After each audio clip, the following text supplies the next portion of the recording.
Bien le bonsoir à toutes et à tous les amis, c'est Cryptéo, on se retrouve comme d'habitude pour faire le point sur les news macro éco crypto. Aujourd'hui tu vas apprendre qu'il y a un gros risque de crise bancaire systémique qui peut nous arriver. Donc on va regarder ça ensemble, entre autres des différentes news que je vais t'expliquer. Et je vais aussi te montrer, parce que je sais que tu es beaucoup intéressé par ce type de choses en ce moment, certains airdrops qui vont arriver, comment tu vas pouvoir y aller, comment tu vas pouvoir faire, certains petits tutos, etc. Je pense que ça peut t'intéresser. Bien évidemment, merci à tous ceux qui lâchent un like dès le début de la vidéo, ça fait super plaisir. N'oubliez pas qu'on vous fait des vidéos absolument tous les jours. Merci à tous ceux qui nous soutiennent, merci à tous ceux qui s'abonnent. Bienvenue dans le futur. On va passer directement à la partie de la vidéo directement. Jingle, let's go. Bon alors tu le vois aujourd'hui, gros vert, donc même si moi je te mets le bleu derrière et je t'explique en fin de vidéo pourquoi je te mets du bleu derrière, on regardera ça quand je te fais le point sur les marchés, même si en fait tu as le gros vert que tu peux voir directement en haut à droite de l'écran parce qu'on a eu finalement Bitcoin qui hier a fait exactement ce que je vous avais dit dans le scénario 1, à savoir de casser à la hausse les 43 300, de revenir quasiment dessus pour montrer finalement qu'il allait repartir aux alentours des 45 000 $. Donc félicitations à ceux qui ont pris du coup des trades, des choses comme ça par rapport à ce que je vous ai expliqué hier sur du coup la vidéo, les 5 minutes, etc. Félicitations à vous. En ce qui concerne les news, et puis après on revient sur les marchés. Sur les news, les amis, eh ben, il faut regarder quelque chose qui est assez intéressant, que vous pourrez trouver notamment qui est tombé sur Sentiment. J'aime beaucoup cette partie là sur Twitter, enfin /X, il nous explique que malheureusement, ou heureusement, les ETF ne font pas entre guillemets le travail qui était attendu d'adoption massive sur l'écosystème crypto entre autres. En fait, si tu regardes, les wallets qui ont plus de 0 Bitcoin sont toujours en déclin, c'est-à-dire qu'il n'y a pas de nouveaux petits wallets qui se créent en ce qui concerne Bitcoin. Donc c'est ce que je vous dis un petit peu depuis un certain temps, c'est qu'il n'y a que les gros et les gens qui sont déjà là, qui font beaucoup de trading et de spéculation et d'utilisation de l'écosystème crypto, Bitcoin, etc. C'est significatif de quand même pas mal de choses, ça signifie potentiellement qu'il faut respirer un petit peu, c'est pour ça que je vous dis que le prix pour l'instant ne fait pas ce qui est logique, parce que là la logique veut qu'il y ait de la respiration et le prix ne le fait pas.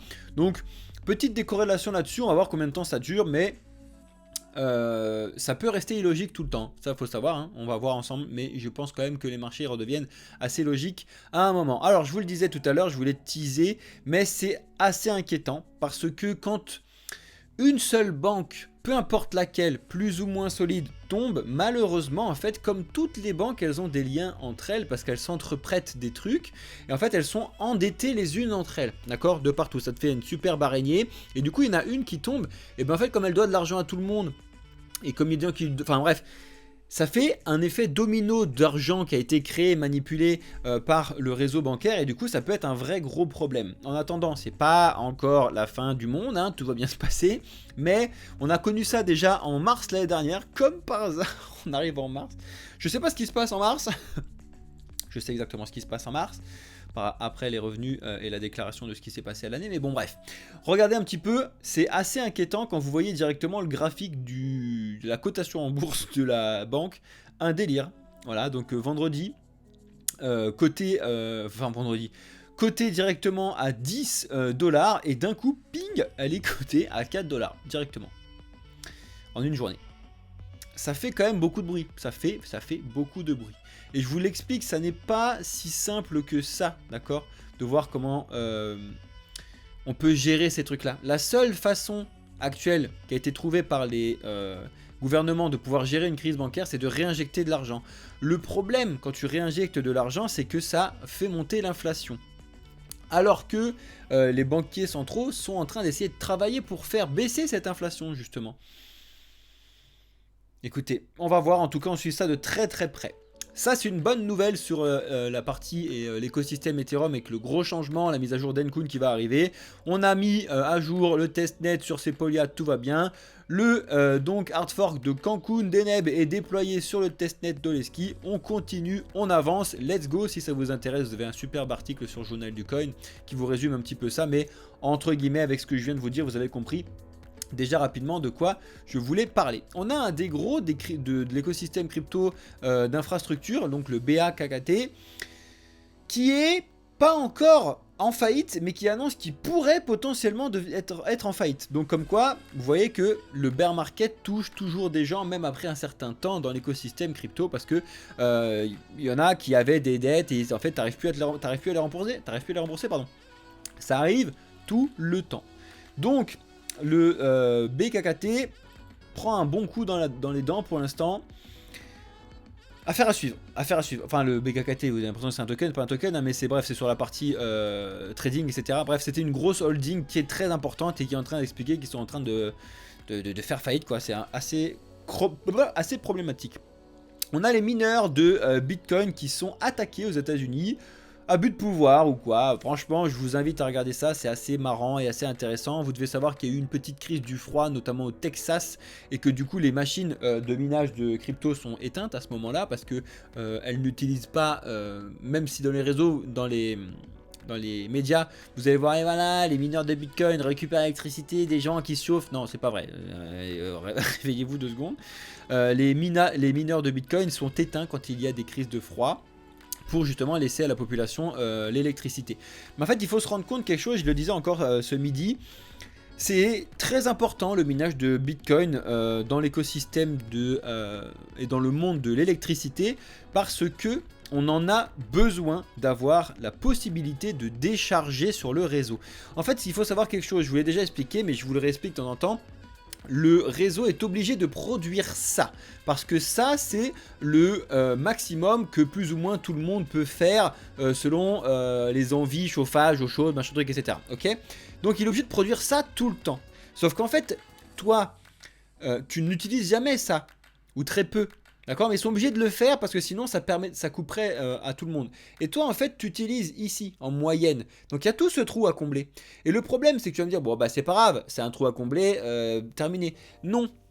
Le problème c'est que pour décharger les centrales ça coûte de l'argent parce qu'en fait ça chauffe et du coup il faut les refroidir et du coup il faut l'utiliser cette électricité.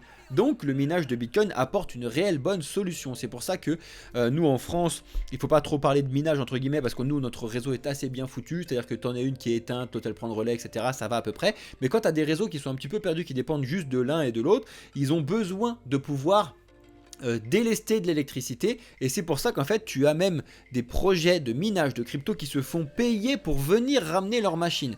Donc c'est encore au-delà de combien tu coûtes l'électricité. C'est qu'il y en a certains qui se font payer pour pouvoir ramener leur machine. Ça n'est pas une blague parce que ça arrange l'entreprise en question, parce que sinon ils sont obligés de eux payer quelque chose qui est plus cher pour pouvoir délester l'électricité. Bref, c'est des notions que je vous partage parce que j'adore le minage, la notion et la technologie. Je trouve ça très très intéressant.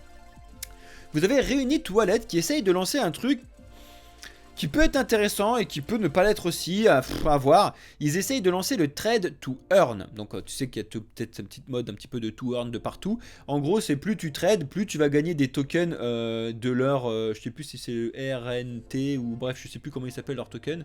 Mais si jamais ça vous intéresse, vous pouvez regarder le projet, en quoi ça consiste, etc. Et comme d'habitude, vous savez que je vous présente de temps en temps des petits projets pour regarder un petit peu comment fonctionne l'écosystème et ce qui se passe et ce qui est proposé un petit peu de nouveau. Effectivement, ça c'est quelque chose d'assez nouveau. Souvent, les plateformes, elles proposent d'acheter leurs tokens pour avoir des réductions de fees. Et eux, en fait, ils te proposent de si tu trades, et ben, tu as des récompenses de tokens. À voir comment c'est construit, à voir comment ça fonctionne, parce que il faut pas que ça serve à rien, il faut pas que ce soit juste là pour faire un truc éclaté, il faut que ça serve réellement à quelque chose, sinon bah, c'est nul. Bref, on a la deuxième partie de l'airdrop sur le Pit Network. Alors le Pit c'est un gros projet très intéressant, notamment développé sur Cosmos, etc. que beaucoup de personnes surveillent. Il est un petit peu en fusée totale le Pit en ce moment, donc on va regarder ça. En attendant, si vous voulez savoir comment fonctionne un petit peu la rétrospective du coup de prochain airdrop en partie 2, je vous invite à regarder cet article là que je vous posterai dans le Discord tout à l'heure comme d'habitude. Et ceux qui regardent la vidéo sur YouTube en décalé, il est déjà disponible sur notre Discord. Ça c'est, j'ai pas envie de dire l'airdrop de l'année, mais presque. C'est-à-dire que ce projet Wormhole, encore une fois lié de très près au Celestia, au DIM, au Cosmos, bref, tu connais un petit peu l'histoire, tout s'enchaîne sur cette partie-là, et ça y est, il y a eu beaucoup de spéculation là-dessus, ils ont officialisé le lancement de leur token et de leur airdrop. Donc c'est vraiment l'un des trucs, c'est pas une blague, qui est attendu le plus... what the fuck de l'année 2024. Voilà, j'ai envie de vous dire ça. Regardez un petit peu cet article, comment ça se passe, qu'est-ce qu'on en sait pour l'instant sur Cryptost, ce qui est très très intéressant. Et si jamais vous n'avez pas encore regardé les différentes petites vidéos qu'on vous a postées, regardez sur Short, là si vous êtes sur YouTube, regardez un petit peu les différents shorts que je vous ai mis, surtout sur la partie dilution. C'est hyper important pour ceux qui veulent faire de l'investissement, comme ça au moins vous allez être conscient de ce qui se passe, etc. C'est vraiment hyper important. Et là ça en parle en partie, c'est voilà comment va fonctionner du coup la mise en place de la tokenisation, de la tokenomique du projet et donc du token, hyper important. Voilà, je vous invite à regarder ça comme d'habitude pour pouvoir comprendre comment ça fonctionne. Alors ça c'est assez drôle, ils aiment bien le faire et ça faisait longtemps que je l'avais pas vu, mais ils aiment bien lancer ChatGPT sur un sujet qui est plutôt plus ou moins controversé. Là ils ont lancé ChatGPT sur les CBDC, donc les MNBC en français, hein, donc les monnaies numériques de banque centrale, et je vous laisserai regarder le truc, parce que le but c'est pas que je vous lise des news sinon je ne sers à rien, c'est que je vous les apporte. Ce qui est intéressant, c'est qu'il a répondu en 5 points. C'est que forcément, c'est ce qu'on vous dit, c'est une surveillance renforcée et une collecte complète des données. Hein, c'est-à-dire qu'ils vont avoir absolument toutes nos données. Ok. Contrôle des finances, bon ça il faut le savoir, c'est-à-dire qu'ils vont contrôler absolument toutes les finances de tout le monde. Avec ce truc là, monnaie programmable, bon bah oui, CBDC, ok. Élimination de l'anonymat, bien évidemment, plus la possibilité d'être anonyme, peu importe ce que vous faites, c'est-à-dire que tout sera balancé en termes de données et ils pourront le lire. C'est ça, moi, le problème que j'ai avec cette partie centralisée. C'est-à-dire qu'en fait, si je vais acheter du PQ chez Leclerc à telle heure, ils vont le savoir. Alors, tu me diras, bah on s'en fout. Alors oui et non, parce qu'en fait, je vais te donner un exemple tout bête de ce qui m'énerve sur cette partie de l'anonymat. C'est-à-dire que malheureusement, tous ces trucs-là, en termes de sécurité informatique, ça a toujours été éclaté au sol, d'accord? Et en fait, le problème que j'ai, c'est qu'il peut y avoir des hackers qui vont aller regarder, en fait, du coup, admettons, ils vont cibler quelqu'un, ils vont dire, tiens, lui, lui, il est intéressant, j'aimerais bien aller le cambrioler, tu vois, bim. Sauf que, comment je vais pouvoir aller le cambrioler en étant sûr qu'il n'est pas chez lui? Et ben, bam, je vais cambrioler le truc des monnaies numériques de banque centrale de son truc. Tu me diras, bon, c'est pas simple, hein, tu m'as compris, c'est pour ça que ça fera pour les gros, etc. Mais je vais regarder et je vais savoir exactement quand est-ce qu'il va faire ses courses, où est-ce qu'il va faire ses courses, qu'est-ce qu'il achète, comment, etc., etc., etc. Du coup, je sais quand est-ce qu'il est chez lui, quand est-ce qu'il n'est pas chez lui, qui, comment, où, qui je peux. C'est une catastrophe en termes de liberté, c'est une catastrophe en termes de vie, tout simplement, et ça ne peut pas fonctionner. Alors que si tu fais plus ou moins la même chose, c'est-à-dire ce qui se passe dans l'écosystème crypto, quand tu utilises les cryptos avec Bitcoin, tu vois, les échanges sont faits, mais il y a de la pseudonymité ou de l'anonymat. Et du coup, tu ne peux pas faire de rapprochement sur ces trucs-là. Et là, c'est très intéressant. Alors oui, ça pose certains autres problèmes que vous connaissez, mais au moins, c'est assez intéressant et il faut y réfléchir. Je pense qu'il y a quand même un bon juste milieu à trouver plutôt que la sur-centralisation et la sur-décentralisation. Bref. C'est un très très bon débat que je pense qui n'a pas fini de faire couler un peu d'encre sur cette partie-là. Et après, intervention économique directe, ils sauront exactement ce qu'ils peuvent faire, où, quand, etc. Voilà, je vous invite à regarder un petit peu les différentes choses qui ont été placées là-dessus, comme quoi... Bon, ChatGPT, de toute façon, il va chercher l'information, hein, et après, c'est assez intéressant, et ce qui est ouf, c'est que c'est assez vrai ce qui est ressorti sur ces trucs-là. Bref. On a Ethereum Name Service, que tu connais peut-être sous le nom de ENS, qui est plutôt ouvert à construire son propre Layer 2 sous Ethereum, bien évidemment. Bon, ça en ferait un de plus, hein. Il y en a quand même pas mal des Layer 2, mais après, en fait, il faudrait, s'ils le font, qu'ils arrivent avec une bonne technologie et quelque chose qui est révolutionnaire. Si tu arrives et que tu fais une copie-coller d'un autre truc, ça sert absolument à rien. Donc il faut regarder un petit peu si c'est intéressant ou si il ne serait juste là que pour surfer sur une vague. Alors je vous l'ai dit tout à l'heure, vous êtes intéressé beaucoup par les airdrops. Alors voici un tuto très simple, comment se positionner sur le Swell et sur le Eigen Layer. Si ça vous intéresse, vous avez regardé ça C'est un rapide tuto qui a été posté sur le journal du coin. Voilà, assez intéressant, assez pratique, assez simple. Franchement, si vous voulez faire ce type d'airdrop, au moins ça vous allez comprendre. Parce que souvent les airdrops, ça met 3, 4, 5, 6 mois des fois avant d'arriver. Et du coup, vous avez l'impression d'être tout le temps en retard. Mais c'est parce qu'en fait, il faut s'y mettre en avance. Et pour s'y mettre en avance, bah, il faut aller regarder un petit peu ce type de tuto et aller les faire directement. On continue avec Binance qui propose de farmer le Pixel qui va être le prochain jeu sorti du Binance Launch Pool. Vous savez qu'en général les projets qui sortent du Binance Launch Pool font beaucoup de bruit tout simplement parce qu'il y a énormément d'utilisateurs de Binance et que Binance fait un énorme tri des différents projets qu'ils proposent, etc., etc. Ça peut être intéressant d'aller regarder ce que c'est, comment ça fonctionne, comment participer dessus. Tu peux le voir directement, il faut stacker du BNB et du FDUSD. Ils sont en train, avec tous ces trucs-là, de faire une méga grosse manipulation du FDUSD. Alors, c'est un stablecoin, donc il n'y a pas de manipulation dans le sens mauvais terme, entre guillemets, mais ils sont en train d'avoir vraiment choisi, voilà, nous on va travailler avec le FDUSD. Voilà, donc le problème c'est que c'est très centralisé sur le FDUSD en termes de stablecoin.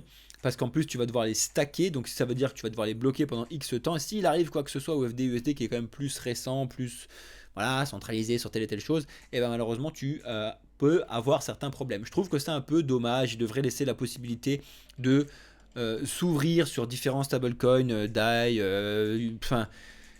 Bref, mais bon, c'est mon avis parce que je pense que mettre tous ces œufs dans le même panier, donc tout avoir en FDUSD ça va pas, tout avoir en Tether ça va pas, tout avoir etc. L'avantage avec le DAI, entre guillemets, quand tu as du DAI, c'est que en fait, si tu as du DAI, tu as directement différents autres stablecoins et différents autres cryptos, parce que c'est comme ça qu'il est backé. Je trouve que c'est assez intéressant. Bref.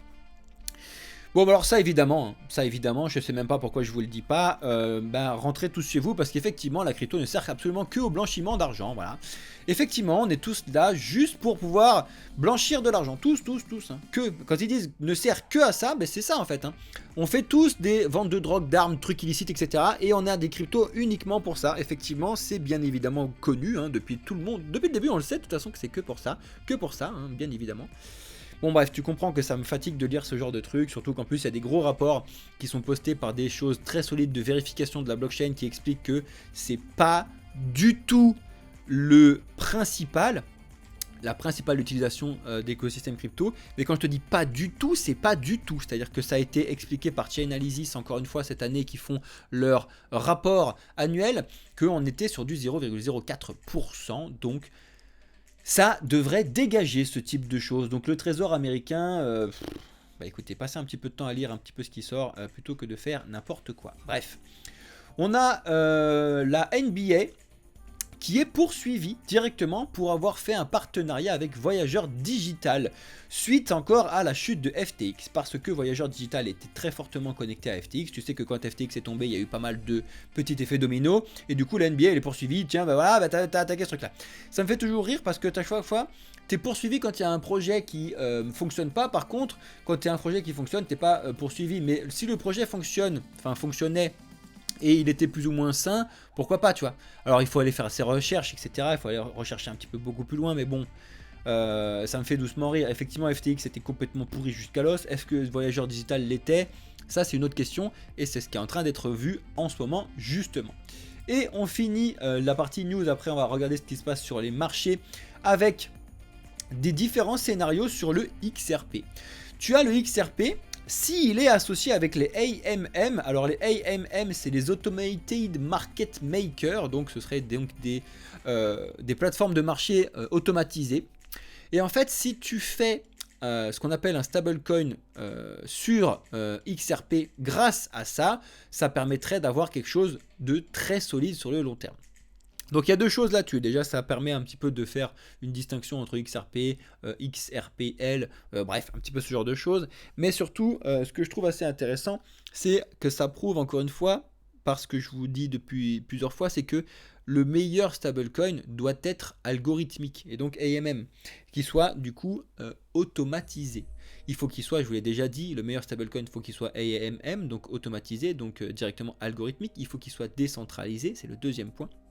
Et il faut qu'il soit backé à plus de 100%. C'est-à-dire que pour 1$ émis, il faut que derrière il y ait plus de 1$ dans les coffres. C'est comme ça pour pouvoir gérer quelque chose de logique et sain. Je vous invite à regarder un petit peu les différents threads que je vous ai postés là-dessus si ça vous intéresse. On passe vite fait, pardon, j'ai oublié de vous dire ça, mais parce qu'en fait il se passe rien cette semaine, donc je voulais vous le dire aussi, mais il faut le rappeler. En termes de news macroéconomiques, vous savez qu'on est dans la semaine après FOMC, donc il n'y a pas grande news. On a l'inflation en Chine qui fait que de baisser. Bon, après les chiffres de l'inflation en Chine, il faut les prendre avec des pincettes. Demain, on a l'inflation en Allemagne si ça vous intéresse, et on a la partie de chômage au Canada. Ça fait que c'est quand même des chiffres qui sont plus ou moins intéressants selon comment ça, dans quel pays vous êtes. Mais bon, pour nous, ça ne nous touche pas directement. Par contre, ce qui est important, c'est la semaine prochaine, on va avoir l'inflation aux États-Unis du mois de janvier. Il va falloir surveiller ça de très très près. Donc on passe à la partie marché rapidement. Donc hier je vous disais, quand on était en live, je vous disais voilà, il y a quand même le premier scénario, je vous ai dit, je vous ai fait 2 scénarios. Le premier scénario, c'est qu'on passe au-dessus, qu'on vient de retoucher. Si tu regardes en 5 minutes, hier c'est ce qu'on a fait, hein. Voilà ce que je te montre ici. On est passé au-dessus, on est redescendu, et après on est parti, on s'est envolé directement en direction des 45 000. Donc je vous l'avais dit, encore une fois, il ne faut pas prendre son trade ici, il faut le prendre plus ou moins au milieu. C'est-à-dire que quand on est là, il y a peu de chances qu'on n'aille pas voir les 45 000, entre guillemets, parce qu'il n'y a plus rien qui l'arrêtait, si tu as bien fait ton travail de recherche, etc., etc. Maintenant, je vous ai posté sur notre Twitter, ça y est on est à 45 000 et maintenant, voilà, bon bah la question elle est intéressante parce que là on est retourné sur des presque plus hauts qu'on voyait depuis un certain temps, donc on est retourné dessus, tu vois que la barre psychologique des 45 000 reste encore bloquante, hein, on le voit bien. Là la question que tout le monde se pose c'est est-ce que ça va encore avoir la force de pouvoir aller retourner 48, voire aller voir enfin les 50 000 qu'on n'a pas vu depuis bien évidemment le dernier bull run. Écoutez, on va surveiller ça de très près. Selon Alex et selon pas mal d'analystes, c'était le petit pic qui nous manquait d'aller chercher la liquidité qui était justement ici, 45, 46, pour après respirer et redescendre 37, 32, etc. On va regarder ça, on va suivre tout ça ensemble comme d'habitude, on vous tiendra au courant. En ce qui concerne Ethereum, et ben du coup, il suit, mais il suit pas si vite que ça finalement. Quand tu regardes le Ethereum face à Bitcoin, tu vois que Bitcoin est repassé devant en termes de performance, alors que Ethereum peinait à repartir, bim, Bitcoin le réécrase de nouveau. Mais en même temps, Ethereum, c'est parce qu'en fait, il y a beaucoup de stress actuellement, mis à part par rapport à la mise à jour d'Uncun, etc. Donc, voilà, on verra s'il va rebondir de nouveau sur les 394 pour repartir. Tu vois bien, franchement, c'est assez beau hein, ce qui se passe quand tu sais placer tes résistances et tes supports. Bref, pour revenir sur les projets qui explosent actuellement, on a le Dimension, donc le DIM, qui est sorti il y a 2 jours, lundi, et en fait qui explose complètement. Je vous avais dit attention, il y a de fortes chances qu'on aille voir ce qui se passe au milliard de dollars de market cap. Le milliard a été explosé parce que le milliard de market cap c'était à 7 $. Donc là, vraiment le Dimension, un peu de surcote. Après, voilà, il y en a beaucoup de très gros qui en parlent, hein. On a Asher avec la société Meria, etc. C'est un excellent projet, le Dimension. Je vous l'ai déjà dit, va permettre d'apporter énormément de solutions aux problèmes qu'il y a par rapport au layer 2, l'interopérabilité, la scalabilité, etc. C'est un très bon projet. Mais de là à avoir une market cap au-dessus des 1 milliard aussi rapidement, je ne sais pas si c'est bien sain pour lui-même le projet. On va voir. En tout cas, l'avenir nous dira comment ça fonctionne. En ce qui concerne le Jupiter, lui il est toujours en train de faire plus ou moins ce que la logique, hein, c'est-à-dire qu'il a essayé de faire ce que de repartir, et c'est ce qu'on vous avait plus ou moins dit. C'est pour ça d'ailleurs que je vous ai placé la petite résistance court terme au 0,56. Je dis là, il y a pas mal de chances qu'on vienne squeezer tout le monde au-dessus et après on repart un petit peu à la baisse. On verra bien comment fonctionne le Jupiter. Encore une fois, c'est un bon projet, mais théoriquement il devrait respirer au moins aux alentours des 40 voire les 30 centimes avant de pouvoir repartir sainement. Aussi, je voulais vous reparler un petit peu du street, c'est les différents trucs que je vous ai parlé cette semaine. Voilà, c'est pareil, lui aussi s'est heurté à une market cap qui était assez haute, aux alentours des 6 $. C'est pour ça qu'il reste bloqué ici, c'est pas pour rien. Voilà, il a connu une très forte progression cette année. Le STRD, je vous invite à regarder un petit peu ce que c'est. Et après, je vais finir là-dessus parce que les autres points, je vous l'ai déjà dit, il n'y a pas forcément de nouveauté. Mais le RON est toujours en train de souffrir énormément. Donc le RON1, c'est la sidechain associée au projet Axie Infinity qui prend toujours très cher depuis qu'elle vient d'être listée sur Binance. Personnellement, je pense qu'en fait, elle va juste racheter, revenir au moment où les gens ont commencé à spéculer sur le listing de Binance, tu vois. C'est plus ou moins les 2-3 ou alors les 1-7. On verra bien ce qui se passe, mais en tout cas, c'est plus ou moins à ces deux endroits-là que l'on peut constater qu'il y avait des gens qui étaient au courant que le RON allait du coup être listé sur Binance. Donc forcément, c'est des gens qui achètent, et du coup, ils prennent des bénéfices. Et du coup, c'est forcément à d'autres gens qui vous rachetez les bénéfices de ceux-là. Bref, si vous savez ça, vous allez pouvoir avancer rapidement et surtout sainement dans l'écosystème et dans l'investissement. Voilà les amis, merci à tout le monde, à tout le monde d'avoir regardé la vidéo en entier. J'espère que vous avez bien lâché votre like, votre commentaire, que vous êtes abonné si vous êtes un petit nouveau. Bienvenue dans le futur. On se retrouve directement en live tous les lundis, mercredis, buggés et tous les vendredis. Sinon, je vous fais des vidéos absolument tous les jours. Et on s'est mis à vous faire pas mal de petites vidéos courtes d'1 minute sur l'éducation. Je vous invite vraiment sérieusement à les regarder une par une. Et comme ça, vous allez pouvoir un petit peu voir lesquelles vous intéressent. Et après, nous rejoindre sur le Discord pour qu'on puisse en discuter beaucoup plus amplement. Voilà. Les amis, je vous souhaite à toutes et à tous une excellente journée, soirée ou nuit. Ça dépend quand est-ce que vous regardez la vidéo. C'était Cryptéo pour le projet Blockchain Capital. Ciao les amis!